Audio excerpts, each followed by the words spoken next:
Ilmselt oled kuulnud sellisest asjast nagu Praha kevad. See toimus Tšehhoslovakkias 1968. aastal.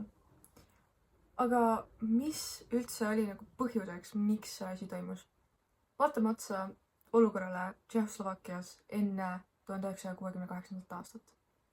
Enne Praha kevadet oli Tšehhoslovakkia täiesti tavaline sotsialistlik riik.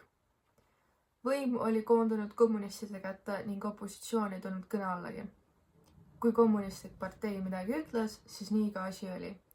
Kuigi Tšehhoslovakkia oli võrreldes teiste Ida-Euroopa riikidega majanduslikult hästi arenenud, siis 60ndate aastatel hakkasid kuhjuma probleemid.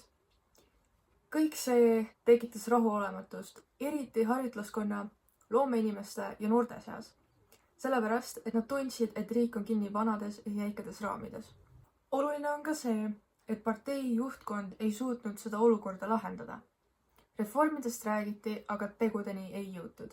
Miks see kõik siis ikkagi 1968. aastal toimus? Miks mitte varem, miks mitte hiljem? 1968. aastal tõusis partei etteotsa Aleksandr Dubček. Tema oli senisest juhtkonnast märksa avatum reformidele. Tema võimuletulek tekitas inimestes tunde, et seekord ei jää jutt tühjadeks sõnadeks ja hakatakse tegelema asjadega. Lisaks mõjutas Tšehhoslovakkiat ka Nõukogude Liidu nii-öelda sulaperiood, mis oli siis pärast Stalini surma. See andis lootust, et Moskva võib reformidele seekord silma kinni pigistada.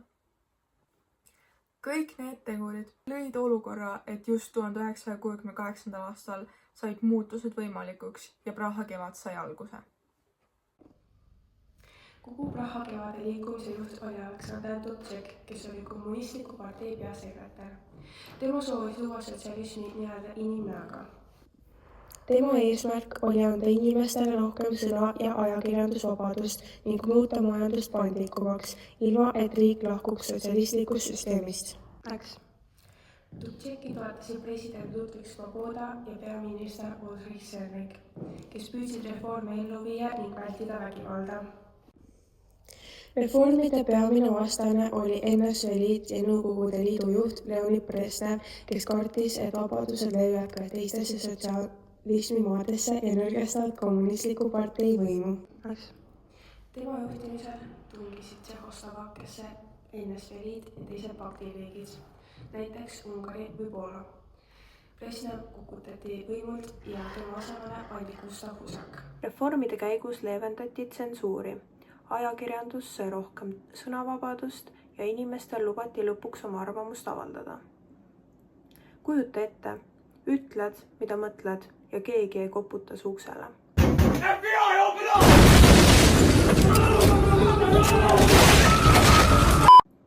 Lisaks plaaniti majandusreforme ja natuke rohkem iseseisvust. Rahvale see meeldis. Moskvale eriti mitte.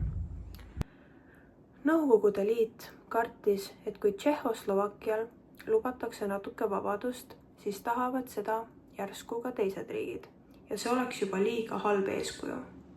Seega otsustati asi lahendada klassikalisel külmasõja viisil. 1. augustil 1968. aastal sõitsid Varssavi pakti väed tankidega Tšehhoslovakkiasse. Praha tänavatel olid tangid, reformid pandi pausile ja Dubček viidi lihtsalt kõrvale. Rahvas ei hakanud sõdima, vaid protestis rahumeelselt, sest tangi vastu plakatiga minemine on küll julge, aga mitte eriti efektiivne. Lühiajaliselt tõi Praha kevad kaasa pettumuse. Reformid tühistati, tsensuur tuli tagasi ja algas niinimetatud normaliseerimine, mis kõlab toredalt, aga tähendas põhimõtteliselt, et kõik läks jälle vanaviisi. Dubček eemaldati võimult ja paljud reformimeelsed inimesed kaotasid töö või lahkusid riigist. 21. augustil 1968. aastal, kui Tšehhoslovakkiasse tungisid Varssavi pakti väed, mille alla käisid Nõukogude Liit, Poola, Ida-Saksamaa, Ungari ja Bulgaaria. Kuna nende sõjaline jõud oli nii meeletu, siis Tšehhoslovakkia vastupanu ei osutanud. Küll aga toimusid suurejoonelised protestid ja tsiviilpanu. Ja tänu kindlasti ka sellele sõjalisele tugevusele, mida Varssavi pakt võimendas, pidid ka nende reformi lõpetama. Ja peale sõjalist vastupanu Dubček vahistati ja langetati oma kohalt. 70-ndatel ja 80-ndatel oli periood, millal siis kommunistlikku võimu suurendati Tšehhoslovakkia peal ja tegelikult üle kogu Nõukogude Liidu.